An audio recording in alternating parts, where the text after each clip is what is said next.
Oui, c'est dans ce prieuré derrière moi, prieuré Notre-Dame du Rosaire, qu'un prêtre aurait commis des faits de viol, d'agression sexuelle et de corruption sur des mineurs de moins de 15 ans.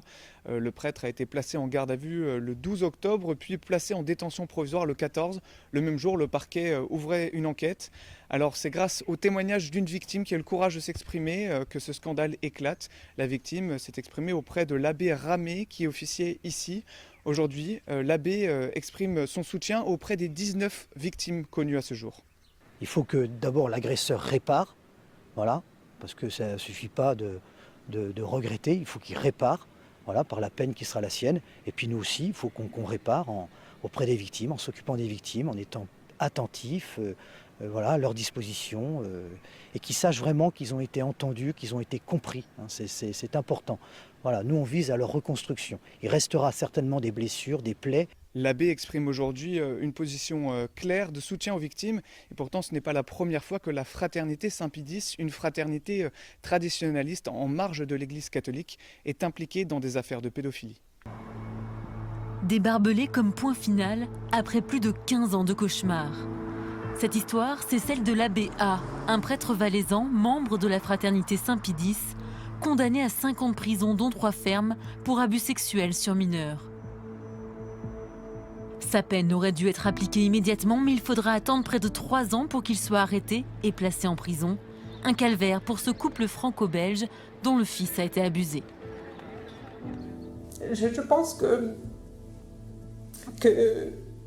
comme je suis chrétienne, je pense que si Dieu nous envoie des merdes pareilles, il nous envoie aussi le moyen pour en sortir, la force pour en sortir. Et à ce moment-là, c'était horrible ce qui nous tombait dessus, horrible. Mais en même temps, je sentais en moi une espèce de force qui m'a donné le courage d'aller jusqu'au bout. En Valais, une autre famille est rongée par la douleur. Celle du prêtre, aujourd'hui en prison.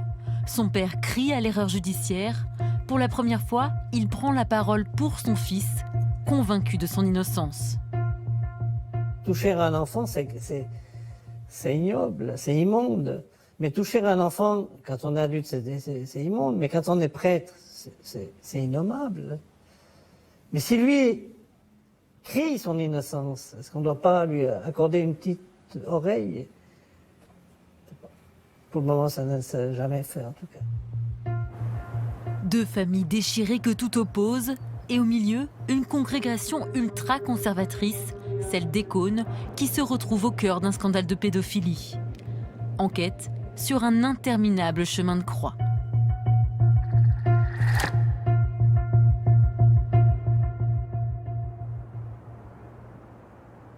C'est à l'extrémité du Val d'Airain, à Arolla, que cette histoire prend racine.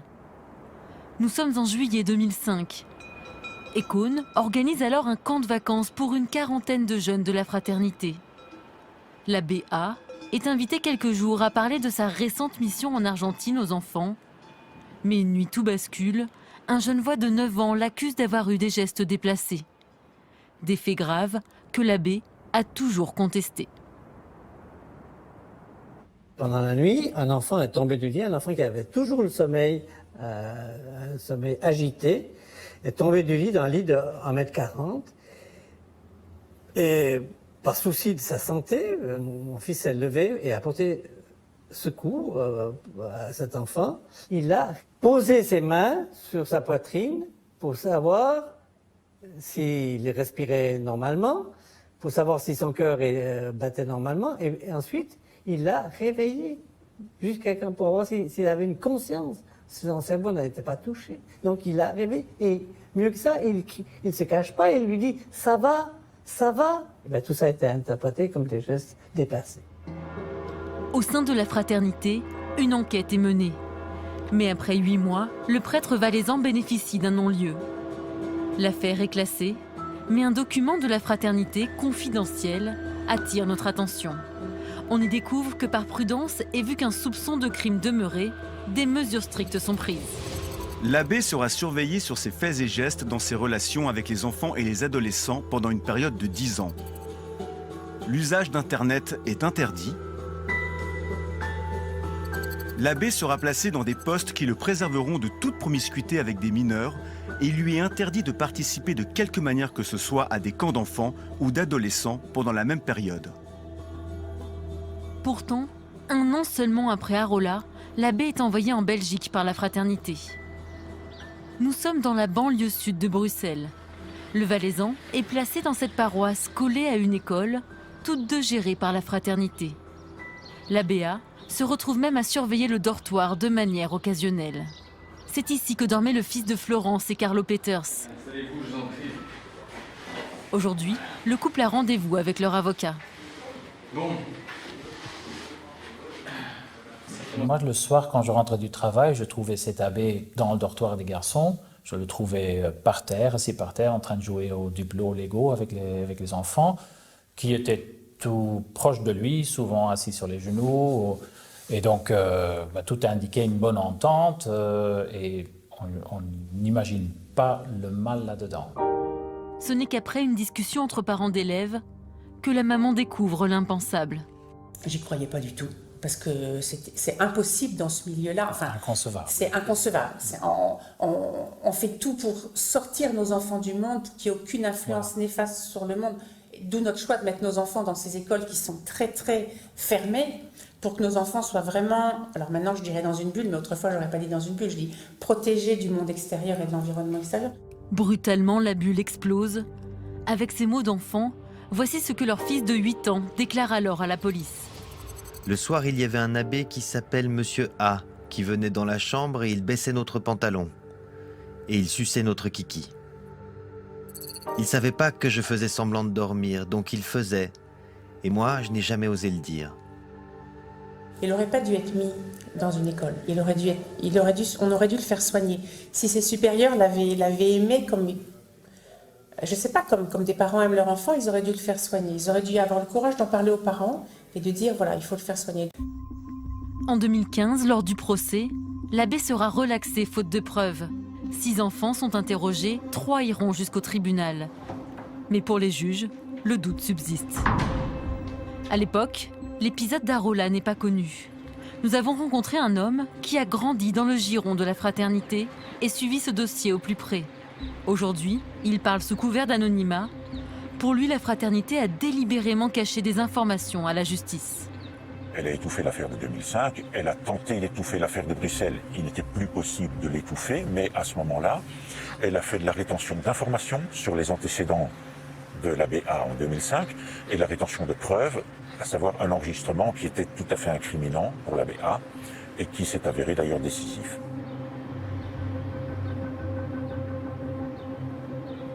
Mes clients ont été fort seuls dans cette histoire. Il y a quand même eu très très peu de soutien et ce n'est que bien plus tard, en degré d'appel, que tout d'un coup, Deux ex machina, enfin ici le terme est d'autant plus approprié, voilà qu'un abbé vient nous dire, en fait moi j'en sais plus. Voilà. Cette pièce qui fera basculer le second procès en 2017, la voilà. Un document que la fraternité a attendu 6 ans pour dévoiler. On y découvre une conversation entre le directeur de l'école et le prêtre valaisan au lendemain des révélations des enfants. Ça fait 1 an que j'aurais dû venir vous voir, mais je ne savais pas comment. Je m'aperçois que depuis 2 ans, j'ai des tentations, oui. Je sens qu'il y a ces tentations. J'ai peur. Je veux dire maintenant ça va, mais j'ai peur un jour de faire une bêtise. Mais pour le père de l'abbé, ce mot « tentation » ne prouve rien. Il fait partie du vocabulaire quotidien des prêtres. Pour nous le prouver, il nous fait écouter la conversation qu'il a eue avec son fils quelques jours seulement après son retour en Suisse. J'ai téléphoné à l'ancien orphelin pour lui demander ce qui se passait ou que je devais faire ou je sais pas. Et je lui ai dit, mais c'est pas juste monseigneur, je suis venu vous voir il y en a un mois, j'étais à bout. Ah oui, je lui ai dit que j'avais des tentations là-dessus, mais c'est ton ancien après il m'a dit, mais est-ce que c'est des tentations concrètes? Et j'ai dit, mais j'ai réfléchi, puis je lui ai dit, mais non. Et le prêtre à Flavigny, pareil, j'ai jamais eu de tentation, tu vois, sur un enfant. Un enfant ne m'a jamais attiré au niveau. J'ai toujours aimé les enfants, mais ça m'a jamais attiré. Il m'a jamais attiré comme un objet de désir ou je sais pas quoi. Et moi, quand je disais j'ai des tentations, c'est comme si je me mettais dans la peau, tu vois, d'un pervers ou je sais pas quoi. Depuis cette histoire, depuis il y a 6 ans en arrière, surtout les 8 mois où je suis resté là pour passer à rien faire, bien sûr que j'avais pas de ministère. Et en fait, sinon réfléchir à ça, comme si j'étais en prison, quoi. La Cour a interprété ces tentations comme étant des tentations pédophiles. Voilà. Ça a pesé très lourd dans cette balance. Résultat, 5 ans de prison pour abus sexuels sur mineurs, un verdict définitif. Mais le père de l'abbé n'en démord pas. Pour lui, la justice belge s'est trompée. Premier élément qui nous motive, c'est déjà la réduction du nombre de 6 enfants. Ce nombre va passer à 3 l'année suivante, puis à 1 2 années plus tard. Donc de 6, le nombre a réduit à 1. 5 enfants n'avaient rien vu, rien entendu, rien senti. Donc pour vous, la parole de cet enfant aurait dû aussi être écartée ?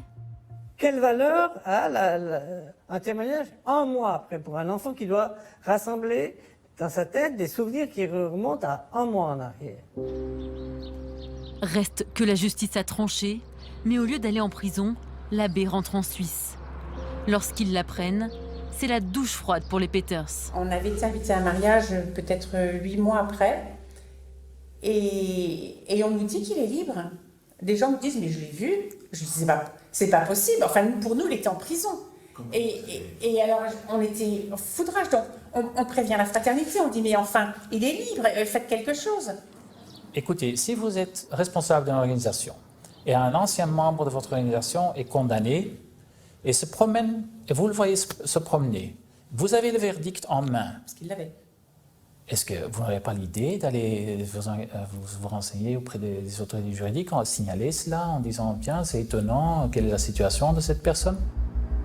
Contacté, Econe a refusé toute interview à ce sujet, expliquant ne plus avoir de lien depuis 2017 avec l'abbé A, qui n'est plus membre de la fraternité. Mais pour ce proche du milieu traditionnaliste, Econe ne pouvait pas l'ignorer. Il était parfaitement connu dans le milieu valaisan d'Econe que cet abbé était toujours chez ses parents au lieu d'être en prison. Ces familles sont nombreuses dans cette vallée du Rhône entre Martigny et Sion, grosso modo. Elles vivent entre elles en milieu fermé et surtout elles se marient entre elles. Donc ils se tiennent tous par la barbichette dans ce tradiland valaisan et la fraternité Saint-Bédis ne l'a pas dénoncé aux autorités judiciaires ni fédérales ni valaisannes. Tout en disant aux familles des victimes « Mais nous ne savons pas pourquoi l'abbé A n'est pas en prison, pourquoi les autorités n'agissent pas. » Légalement, c'est vrai, rien ne les forçait à dénoncer l'abbé. Mais alors, à qui la faute? Pourquoi ce prêtre était-il libre? Tout simplement parce qu'il a demandé à purger sa peine en Suisse, demande acceptée, mais une fois en Valais, la justice belge l'a purement et simplement oublié. Alors moi, en matière judiciaire, plus rien ne m'étonne.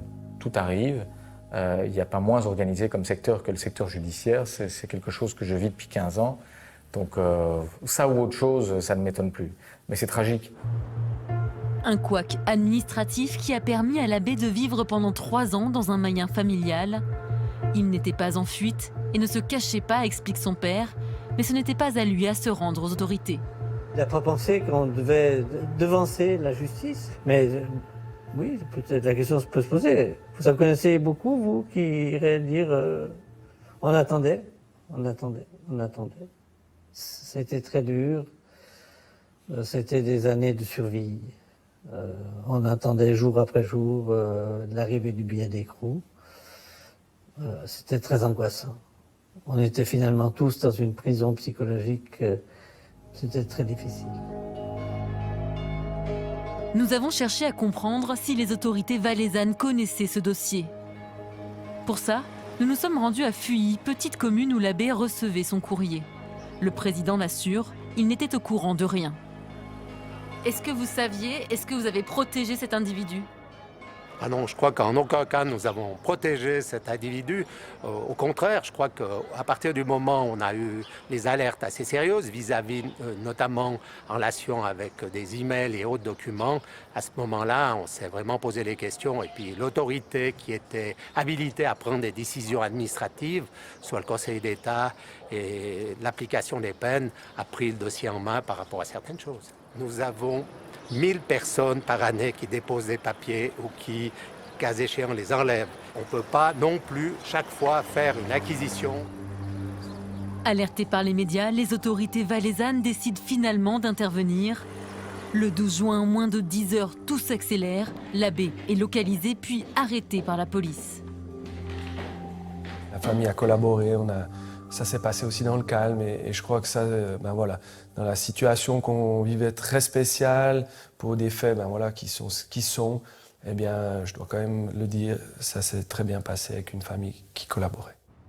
Pour finir, on est content qu'il y ait eu un aboutissement. On espère maintenant qu'il ne soit pas broyé par cette période d'incarcération. Aujourd'hui, la justice des hommes a tranché, mais la loi de Dieu, elle, doit encore se prononcer. Le prêtre valaisan a déposé un recours devant le Vatican. Sa réduction à l'état laïque n'a donc pas été prononcée. C'est horrible à dire, hein, mais il me reste quand même une arête en travers du gosier. Il y en a quelques-uns là qui devraient quand même être punis pour ce qu'ils ont fait. C'est ici qu'ont parlé les premières victimes. L'abbé Pierre de Maillard faisait partie de cette communauté traditionnaliste, 3 prêtres et quelques religieuses, lorsque la première plainte a été déposée en juillet 2020. Depuis, il y a eu plus de 2 ans d'enquête et aujourd'hui, le prêtre est poursuivi pour 27 agressions sexuelles, 4 viols aggravés, le tout commis au gré des déplacements pendant 25 années sur des mineurs qui avaient entre 12 et 17 ans. C'est un prêtre qui n'était plus au contact direct avec les enfants, mais qui se retrouvait régulièrement au sein des familles et qui parfois s'introduisait dans les chambres des familles, c'est-à-dire au sein de l'intimité familiale, même s'il n'était plus en contact catéchique, de chorale. Il avait naturellement la confiance des familles de par son statut de prêtre. C'est d'ailleurs une circonstance aggravante des faits qu'il a commis, qui est prévue par le code pénal, qui est le fait que les faits soient commis par une personne abusant de l'autorité que lui confèrent ses fonctions.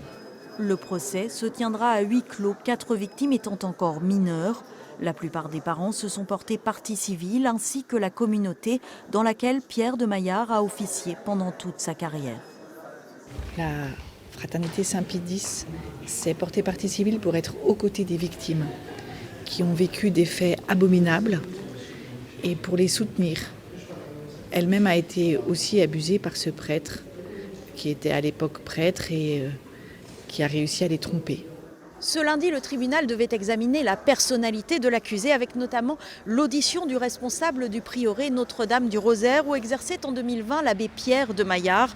Tout au long de l'appel des parties civiles, il a gardé les yeux clos, répondant timidement aux questions sur son état civil et évitant de regarder dans la salle du côté des victimes présumées. Le reste du procès se tiendra à huis clos jusqu'au 2 juin.